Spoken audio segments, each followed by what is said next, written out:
अर्थसंकल्पीय अधिवेशन जवळ येते आणि याच अर्थसंकल्पीय अधिवेशनादरम्यान काँग्रेस आणि राष्ट्रवादी सरकार विरोधात अविश्वासाचा ठराव आणतील अशी दाट शक्यता वर्तवली जाते। जर का खरोखर असं झालं तर मग काँग्रेस, राष्ट्रवादी आणि शिवसेना, भाजप या पक्षांची भूमिका काय असेल आणि या चारही पक्षांसमोर नेमके पर्याय कोणकोणते असतील, जाणून घेऊया या रिपोर्टमधनं। अविश्वास आणायचा, केव्हा आणायचा की नाही आणायचा ह्याच्यावर आता चर्चा होणे बाकी आहे।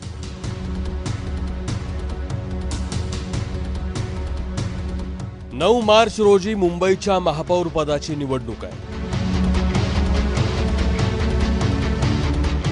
आणि सत्ताधारी शिवसेना भाजपात महापौर पदासाठी संघर्ष। याचाच फायदा उठवत काँग्रेस आणि राष्ट्रवादीनं नवी वावटळ उठवली आहे। 6 मार्चला होणाऱ्या अर्थसंकल्पीय अधिवेशनात सरकार विरोधात अविश्वास ठराव आणण्याची तयारी केली आहे।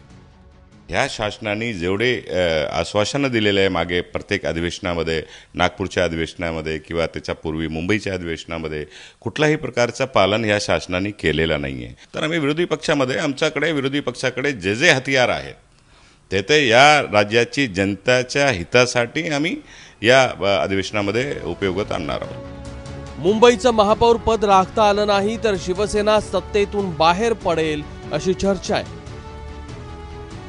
त्यामुळे अस्थिर सरकारला कोसळण्यासाठी शेवटचा धक्का काँग्रेस, राष्ट्रवादी देऊ शकते। अशा वेळी फडणवीसांसमोर प्लॅन बी तयार ठेवण्याचं आव्हान आहे। पर्याय क्रमांक 1, महापौर पदासाठी शिवसेना चांगलीच आक्रमक झाली आहे।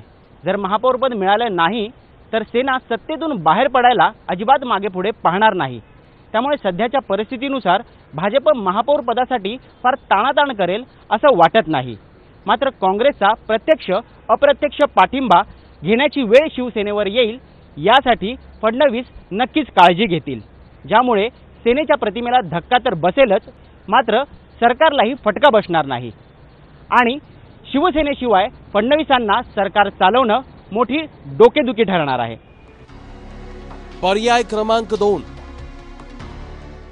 काँग्रेस राष्ट्रवादीनं जर फडणवीस सरकार विरोधात अविश्वास ठराव आणला आणि शिवसेना तटस्थ राहिली तर अविश्वास ठराव फेटाळला जाऊ शकतो।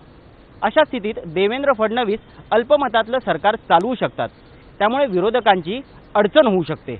मात्र शिवसेनेच्या आश्वासनाशिवाय विरोधक अविश्वास ठराव आणण्याची शक्यता कमी आहे।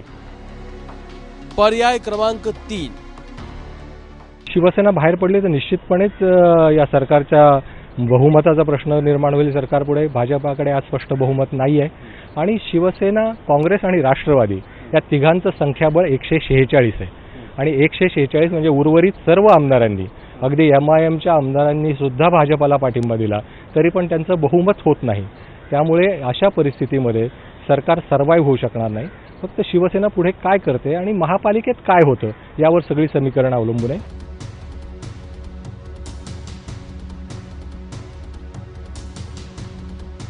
राजकारण आकड्यांचा खेळ आहे। नैसर्गिकरित्या पालिकेत शिवसेना सर्वात मोठा पक्ष आहे। भाजपचा पाठिंबा घेणंही स्वाभाविक आहे, पण त्या बदल्यात भाजपच्या पारदर्शक कारभाराच्या मागण्या, शिवाय पालिकेतल्या स्थायी समितीसह महत्त्वाच्या पदांवर होणारी मारामारी आणि भाजप नेत्यांची पालिकेतली लुडबुड शिवसेनेला खपणारी नाहीये।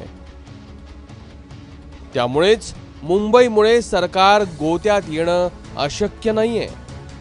ब्युरो रिपोर्ट, ABP माझा।